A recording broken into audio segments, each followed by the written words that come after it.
Okay, so Bob, here's another email from an upper tier patron. It's a bit of a long one, so buckle in here for a second. Sure.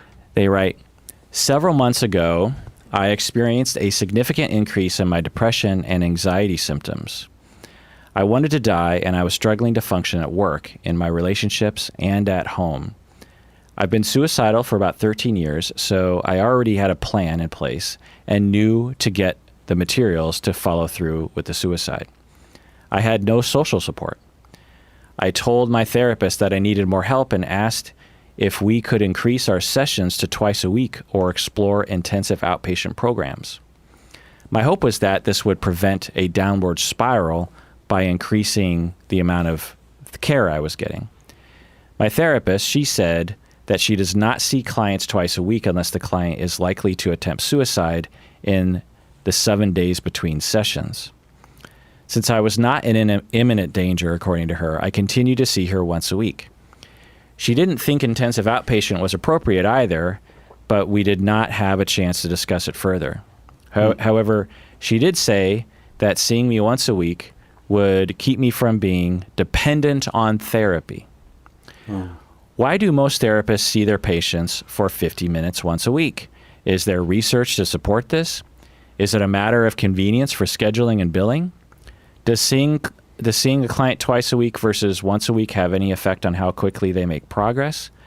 I guess I'm asking because so far, my only options have been 90-minute sessions once a week or involuntary 72-hour hold in a hospital. I'm wondering why there isn't an option in between those two extremes.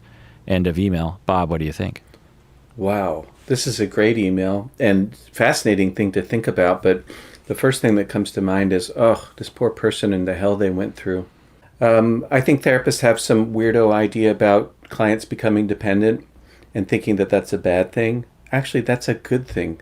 That means that you've got a relationship where there's trust and security. And for folks with these kinds of problems, often there hasn't ever been anybody that they could count on, that they could turn to, that would be there for them. And so when you're asking for twice weekly sessions and your therapist having this response, it gives me pause. And one of the things that I'm thinking about is that 30% of suicides are completed within 5 minutes of the decision to kill yourself.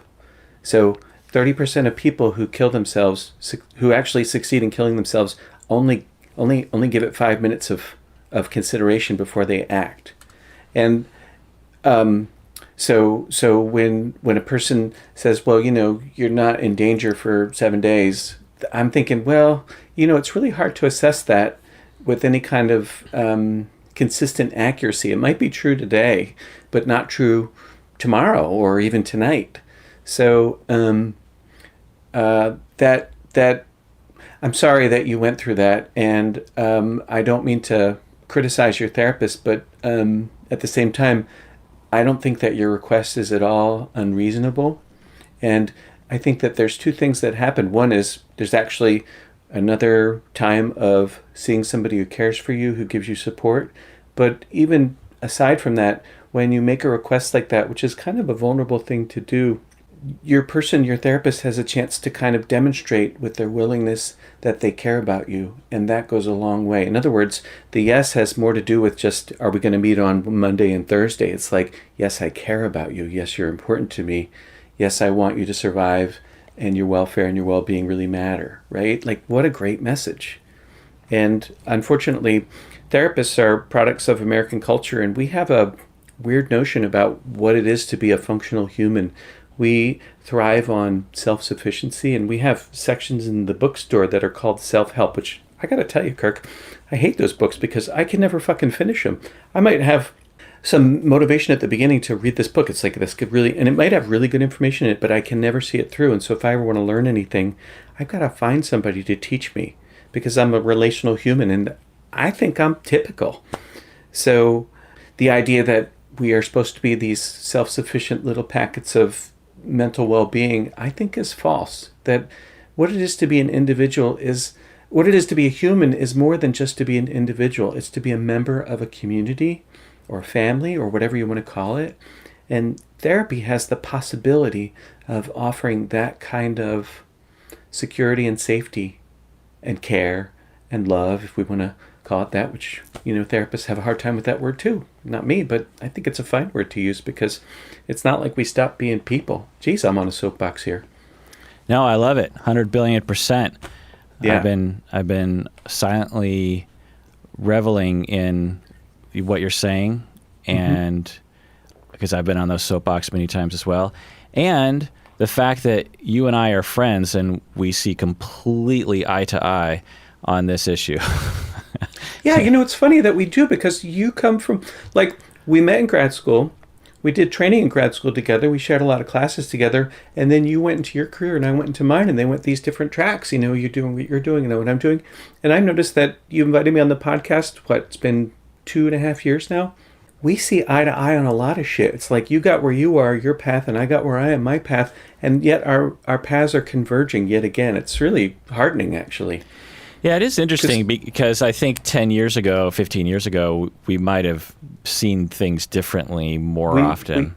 Yeah, I think you're right. I think more often we would have. And I think probably one of the things that's happened is I've woken up to attachment as central. I remember used to see these trainings for attachment-related therapies and, disorders or whatever, and sort of like, yeah, I don't know what the hell that is, blah, blah, blah, back to my whatever I'm doing. Nowadays, that's all I think about. And you and I, that's one of the main ways in which we converge. Yeah. Yeah, I actually didn't realize that I had only recently seen the light regarding attachment. I think I always knew about corrective experiences and this sort of thing, but I think it's really been in the past 5 years that I've really understood it. And it was evidenced by, we do reruns for the podcast on Sundays, and there was an episode of the podcast that was probably from, 7 years ago or something, 8 years ago. And I was listening back to it because I'm always paranoid that I'm going to say something stupid on the podcast. And so I was like, oh God, I better listen to it. Maybe I need to take this episode. My hands get sweaty just kind of thinking about it. But anyway, I was listening back to it, and there was talk about attachment theory, and my responses, or the way I was talking about it, indicated that I wasn't on board yet. And I think I understood the baseline, or at least I intuited, because I think I've always worked on an attachment level with my clients. I mean, I remember early clients with borderline personality disorder that would have been 22 years ago, that I absolutely would now call an attachment-based therapy program for that person. But I wouldn't have framed it that way. But another thing, in case people are wondering, I also talked about dissociative identity disorder very briefly in a rerun episode, and I basically said something like, well, there's debate as to whether or not it exists or not. And I just want to go on record and say that for whatever, I don't remember this, but in the intervening years, it was probably, 7 years ago, I studied dissociative identity disorder and treated people with it, and had some mentors who were specialists in it, and fully am now on board with the notion that dissociative identity disorder exists, and that it's extremely real, and the way it's described is extremely accurate. And when you describe it to people, they're like, oh my God, that is absolutely me. Now, can the, occasional 1 out of 10,000 cases be quote unquote faking it? Absolutely. Everyone fakes everything, occasionally. But the vast majority of people who have been diagnosed with it have it, and most people who have it are without diagnosis and without treatment. Anyway, but I just want to pop in here and give the National Suicide Prevention Lifeline. If you are thinking about suicide, call 1-800-273-8255. That's 800-273-8255. You can also do chat. You can do it anonymously, and people are there to help you. And like Bob says, the urge, when it comes on, people will attempt rather quickly after that urge. And also research finds that when people are able to get through those high, intense intentional moments where they intend on killing themselves, they will be thankful that they got through it. They will think whatever process got them through it, whether it was someone who helped them or a different perspective that they had that got them through it, or even just a distraction. People will say that I almost killed myself, but someone called me and that distracted me, and I would have been dead otherwise. I'm so glad that so-and-so called me. And so make sure that you call the lifeline or go to your therapist, work on a safety plan. It's really important to get through those times because, like I said, the vast majority of people really are thankful that they got through those times alive. But yeah, getting back to your email, I'm not going to reiterate everything Bob said, other than just to kind of summarize that, yeah, it is weird that in our culture, we value independence, we devalue dependence, which is the direct opposite of human nature and human health. And this notion of being dependent on therapy, I don't even know what that means. I challenge anyone out there, please email me. What does dependent on therapy mean in terms of it being bad?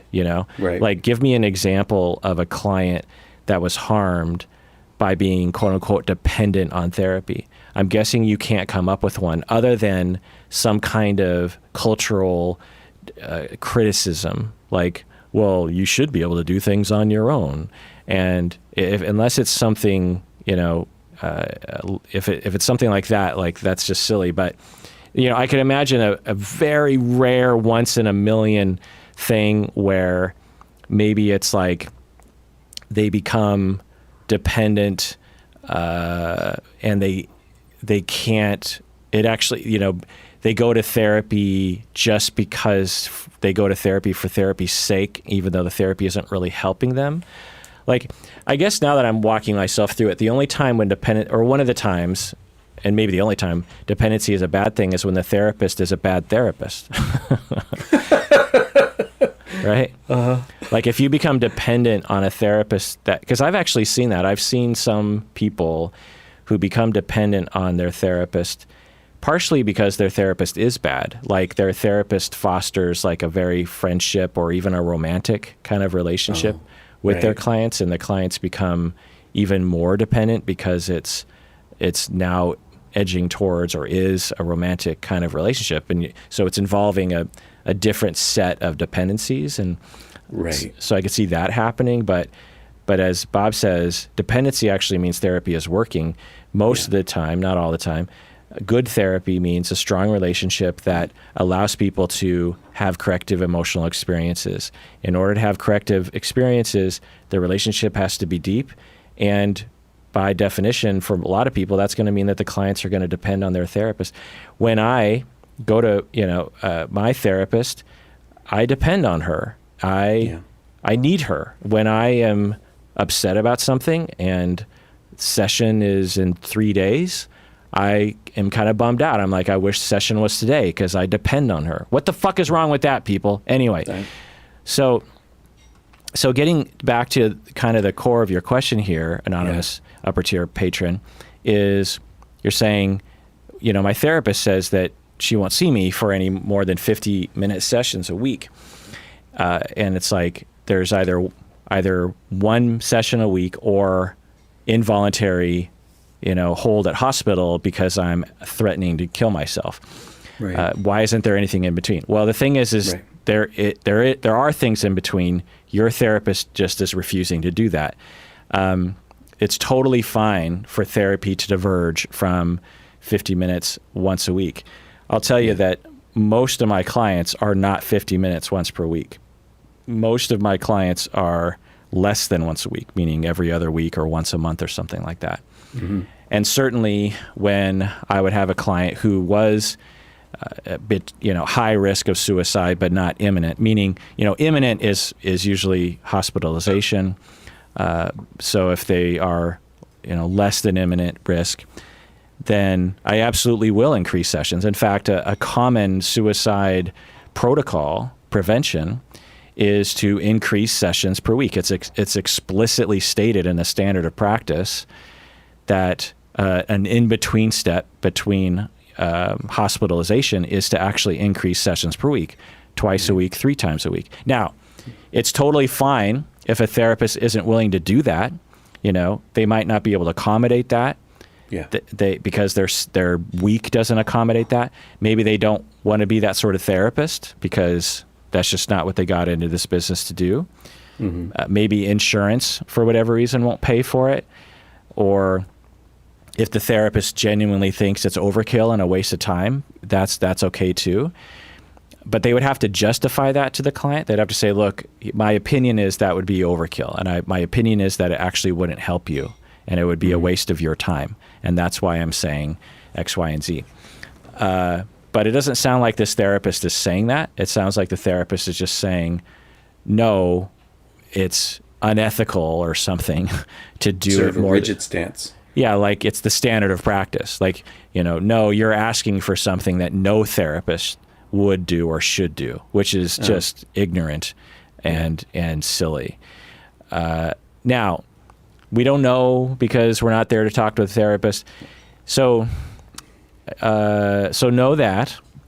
You can advocate for that, but I'm guessing your therapist isn't going to budge on that. And it sounds like you need more care, which is totally fine. At the very least, what you're expressing, client, is you have extreme spikes in suicidality, and you feel like 1 session a week is too little, and involuntary hospitalization is too much. Especially on a weekly basis, right? So it's totally fine to get a second opinion. Go to another therapist if you want and ask them, what would be your plan for me with my suicide prevention? Would it be more than once a week? Another thing is, and I don't know how your current therapist would feel about this, but you can have more than one therapist. There's a lot of weird ideas about that one too, that it's somehow inherently a bad idea, which is absurd. If I had 3 therapists that I met with once a week, I guarantee you it would not hurt me. Because if there was some there's always it's like, well, what if 2 people are giving inconsistent advice or something? Well, those therapists should be talking to each other, 1. Yeah. 2, most clients can sift through that. It's not like their brain's going to explode if if one person says, I think you should do mindfulness, and the other person says, I think you should do corrective experiences. It's not like your brain's going to explode from that contradiction or that seeming difference. Yeah. So there's nothing wrong with seeing more than one therapist. There's nothing wrong with seeing a therapist more than once a week.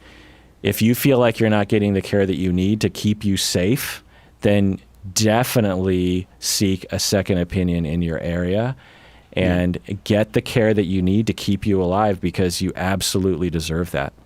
Yeah. Part of DBT has this explicitly put in. It's like session frequency is driven by client need, not by a protocol. So they often say in that therapy that treatment ought to be principle driven, not protocol driven, so that we don't adhere to some weirdo rigid standard. And part of what's expected for folks who have trouble with suicide impulse and find themselves in that terrible kind of crisis is, phone coaching. And so DBT people are often, that's part of what they recognize that their job is, and so are happy to do that and willing to do that without operating outside their limits. But one of the things that they do is they give a real good, careful consideration to what their limits are. Because I think a lot of us don't think about, well, what is my limit? We just sort of have this idea, and it's kind of in the cultural fabric now. People go to therapy once a week for 50 minutes. It's like the patron writing in is asking a really interesting question. Is this, why do we do that? I think it's become kind of a convention, and it's like part of why do people go to church on Sunday? Why do they go generally once a week? Like, why do we do that? That probably has some historical context, but now it's just what's done, right? I don't know why we do it. And there probably is a convenience in billing and insurance to have sessions sort of, standardized or whatever. But do you know of any research on this question? I think they're asking a really good question. Yeah, there is research on it, but it's not definitive in this because it's Yeah. so variable. It depends on the situation. I will tell you that it's definitely a standard of practice to increase sessions when someone is high risk of suicide. Yeah. Well, It's written in the protocols for suicide safety plans, increasing client contact care. Now, like I said, if a therapist doesn't have capacity or doesn't want to do that kind of work, totally fine. But that doesn't mean you just say, well, you're shit out of luck. It just means the therapist should be saying, let's connect you with another therapist, or maybe I'm not the right therapist for you, or something along those lines. Not just like, I think you're becoming dependent on therapy. I mean, what a ridiculous notion. When someone's suicidal and they need care, like, yeah. So yeah, it's too bad.